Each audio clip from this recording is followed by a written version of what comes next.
He didn't come into the courtroom to make a statement. He wasn't there for pride, or protest, or spectacle. He came because he had to called for jury duty, like any other citizen dressed the best way he knew how in the only formal wear that still fit him. After all these years, a faded military uniform from a war no one talked about anymore. The security guard didn't question him. The bailiff gave a nod. But when he stepped in front of the judge's bench, the courtroom chuckled softly, at first. Then louder, and the judge, smirking from the bench, said, "Sir, you're not auditioning for a parade?"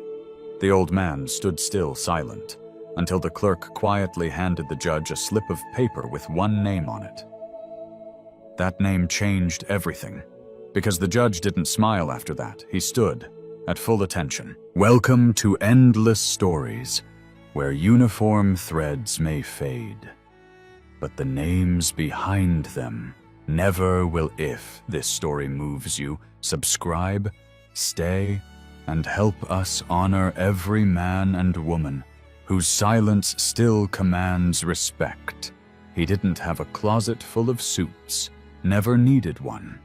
After he got out, he bought one nice coat for funerals and wore it twice, once for a neighbor he barely knew, and once for his commanding officer. Other than that, what he wore was simple, clean, and quiet. But on the morning his jury summons came, he opened the cedar box at the back of the closet, pulled out the only formal wear that ever felt like it belonged to him, and ran his hand over the fabric like it might still remember the weight of what it once carried. The uniform wasn't pressed perfect anymore. The metals had dulled. The creases didn't sit as sharp as they used to, but it still fit. And more importantly, it still meant something, at least to him. He took the early bus downtown, sat near the back, didn't speak. People glanced his way now and then, probably wondering what parade he'd come from or was headed to. He didn't correct them. Let them think what they wanted. Because not every appearance is for show. Some are for memory. When he arrived at the courthouse, the guard looked up, blinked, and opened the door without a word. Maybe he recognized the badge, maybe he didn't. Either way, he nodded with something close to respect, and that was enough. Inside, the waiting area buzzed with low conversation and idle tapping on phones. He didn't sit, just stood near the corner, hat in hand, eyes forward, not watching anyone but not missing anything either. People noticed him the way they notice things they can't explain. Curious, cautious, half impressed and half confused. The bailiff called for his group. He followed. No questions, no hesitation, just calm, steady steps down the hallway, lined with faded portraits of judges and flags no one really looked at anymore. When he stepped into the courtroom, he stood a little taller. Not out of pride, out of habit. Because some rooms demand posture, even when no one else remembers why. And when his name was called, and he stepped forward, that's when it started. The smirk from the bench, the chuckles from the gallery, the quiet murmurs like a ripple of misunderstanding spreading fast across still water. But he didn't flinch, didn't defend himself, didn't say a word because he knew something they didn't, and they were about to learn it. The courtroom wasn't full, but it only takes one laugh to fill the space where respect should be. It started as a light chuckle from somewhere in the jury pool. Someone young, probably thinking the old man, in uniform, looked like a leftover from a history textbook, not a real person. Then another followed this one. Sharper, more amused, and this time it came from behind the bench. The judge, seated high in his robe with a gavel in one hand and a half-empty coffee cup in the other, leaned back with an easy smirk. He tapped the gavel gently, not to command silence, but to punctuate his joke. Well, he said, eyes on the old man, didn't know the Veterans Day parade came early this year. A few more. Snickers trickled through the room like kids laughing at something they didn't fully understand. A joke they weren't brave enough to make, but comfortable enough to enjoy. The man in uniform didn't move, didn't lower his head, didn't smile. He just stood there. hands at his sides, expression unreadable, as if he'd heard that same tone before, not in a courtroom, but in briefing rooms where people with too much authority made decisions without enough understanding. The judge clearly didn't expect a response.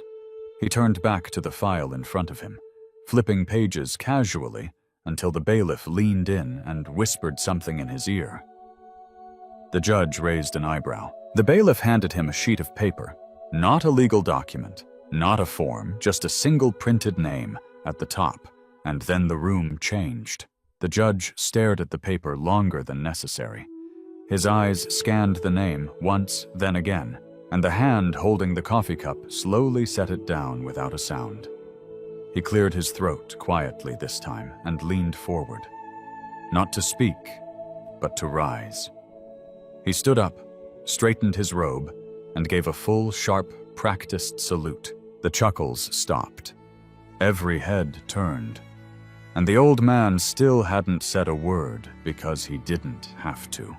The name had already done all the talking. It wasn't a name people read in textbooks. It wasn't carved into a monument or posted on a town square wall. But to the judge and to a handful of men who once stood shoulder to shoulder in a place half a world away, it was a name that echoed louder than gunfire and lingered longer than smoke. Master Sergeant Elijah Fiv Kane. The kind of name that came with a reputation earned, not given. The judge didn't just recognize it, remembered it. In the grainy photos they passed around in briefings, in whispered stories swapped between deployments, in the classified reports with redacted lines, and the few names that weren't crossed out, Kane was the man who'd carried 2 of his team members out of an ambush zone after both legs were shattered. He was the man who went back in for the 3rd, even after the medevac had already lifted, and he was the man who never gave interviews, never accepted medals in person, and disappeared from public life like smoke slipping through a broken window. People said he lived somewhere up north. People said he'd passed years ago. People said a lot of things because Kane never said anything himself. And now here he was, standing quietly in a courthouse, being laughed at by people too young to know what he gave up, and too loud to hear what silence sounds like when it comes from someone who's earned it. The judge didn't speak for a long time, not because he didn't have words, but because the ones he would have used before suddenly felt too small. Finally, he lowered the paper, walked around the bench, stood in front of the man in uniform, not as a judge, but as a soldier who remembered. He didn't offer a handshake. He didn't apologize. He just looked him in the eye and said, "Master Sergeant Kane, welcome back." And in that moment, every title in the room, judge, lawyer, clerk, citizen, meant less than one simple truth. Some names don't need introductions. They only need to be remembered. Everyone thought he might say something. A nod. A simple thank you. Maybe even a quiet joke to break the tension. But he didn't. He just stood there. Same posture. Same silence. As if the moment didn't belong to him. And never had the judge took a step back, clearly unsure of what came next. He'd seen war veterans before, honored many in ceremonies, but never like this. Never standing in his courtroom. Never after being laughed at by his own voice. A young clerk near the edge of the room cleared his throat, the sound almost too loud in the stillness. He opened his mouth, hesitated, then closed it again. There were a dozen things he wanted to ask. Was it true you saved your whole unit? Did you lose someone close? Why did you come in uniform? Why disappear for so long? But none of the words came out, because there's a certain weight to presence that language can't hold, because when a man like Kane walks into a room, he doesn't speak for himself. He carries names, moments, entire histories that have no place in headlines, only in memory. One woman in the back, a public defender, with tear-rimmed eyes and a bronze star in her own family, finally whispered to no one in particular. He didn't come to be recognized, and that was the truth. He hadn't. He'd shown up because he was summoned. Not because he wanted attention, not because he expected it. He came because the system asked, and he believed in answering when called, even if that system had forgotten how to answer for him. The room remained still, unsure whether to sit to speak or to let him pass. So Kane made the choice for them. He gave a single nod to the judge, turned with quiet steps, and walked back to the row of jurors without looking back. No medal, no correction, no drama, just discipline. The kind that speaks louder than any explanation. And somewhere in the silence he left behind, even those who'd laughed began to feel the sting of their own noise. He wasn't dressed like someone who belonged in a courtroom.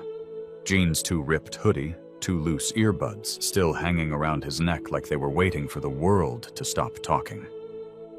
He had wandered in out of obligation, a civic studies assignment, extra credit for court observation, something to make up for a failing grade and a few too many skipped classes. But the moment Kane walked in, something about the way he stood, not proud, not defiant, just anchored, made the boy sit up straighter.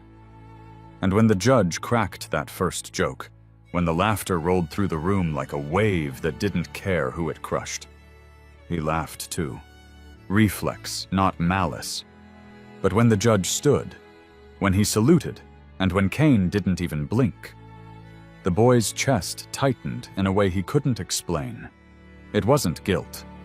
Not exactly. It was the kind of silence that echoes back at you when you realize you've just witnessed something important and almost missed it because you were busy playing the wrong part in the room.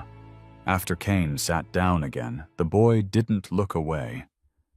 He watched him, studied the lines in his face, the faded patches on his uniform, the way his hands rested calmly in his lap, like they'd held more than anyone could ever understand, and somehow let go without shaking. And something inside him, something restless and young and loud, went still.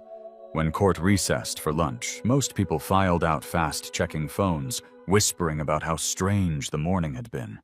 But the boy stayed seated, heart pounding for reasons he couldn't name. Then he stood, walked across the room slowly, stopped just short of where Kane sat, and didn't say a word. He just nodded. And Kane, the soldier, no one recognized until it was too late, nodded back. No lecture, no story.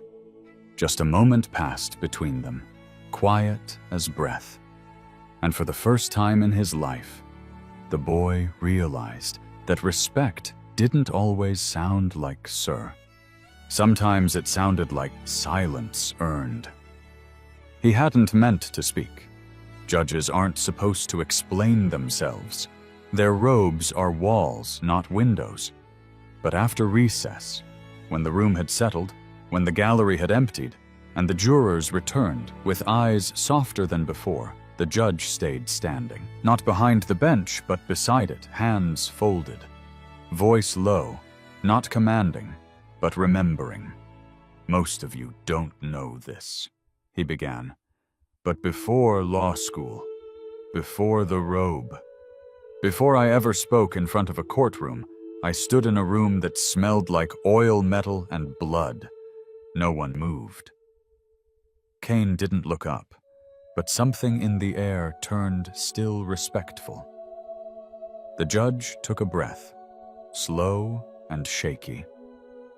"During my first deployment, I was assigned to a forward unit near Kandahar. Intel got messy. The drop zone was off. We lost contact with our lead in the first hour, 2 of our boys went down, and we didn't know what was waiting past the ridge. We were pinned, uncoordinated, outnumbered."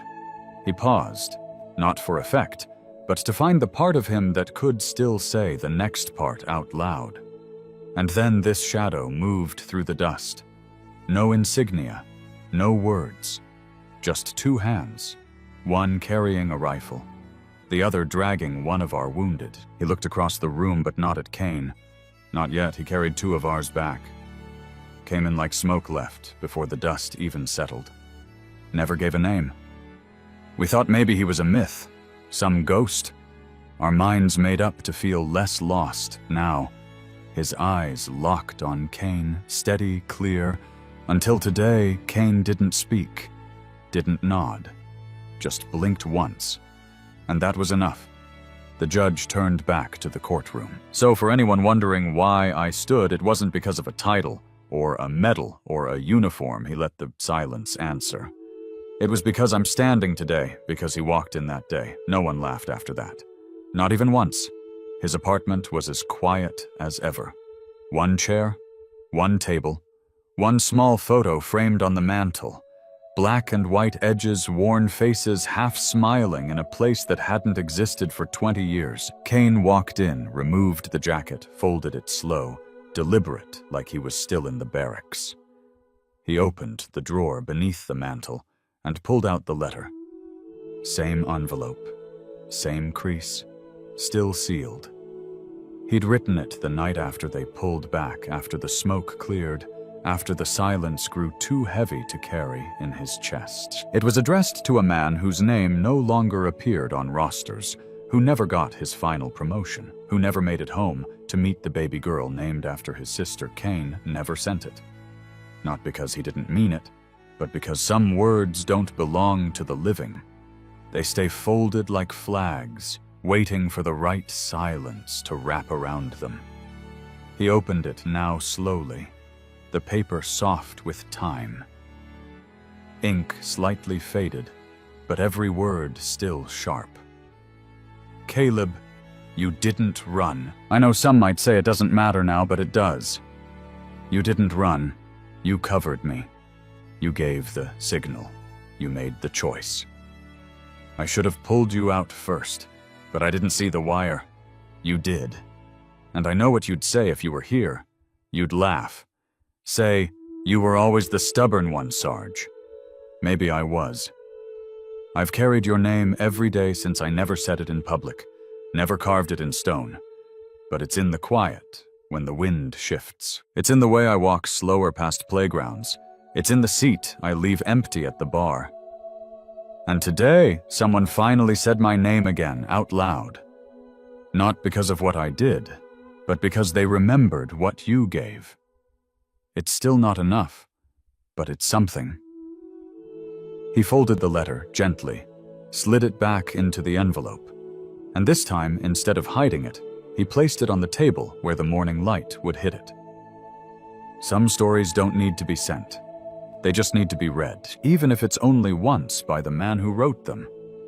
He didn't knock, didn't call ahead. Didn't even know for sure if Kane still lived in that quiet second-floor apartment, with the view that overlooked nothing but brick and wind. But he came anyway. A week had passed since the courtroom, since the nod, the silence, the moment that sat heavy on his chest longer than he expected. It wasn't guilt. Not anymore. It was something different, something like respect, trying to become action. He stood outside the door for a full minute before raising his hand, then lowered it again, then knocked once, quiet. Kane opened it a few seconds later. Not surprised, not startled, just present like he'd been expecting someone, eventually, even if he didn't know who. The boy didn't try to explain why he was there. He just reached into his backpack and pulled out a small weathered box. Not the original.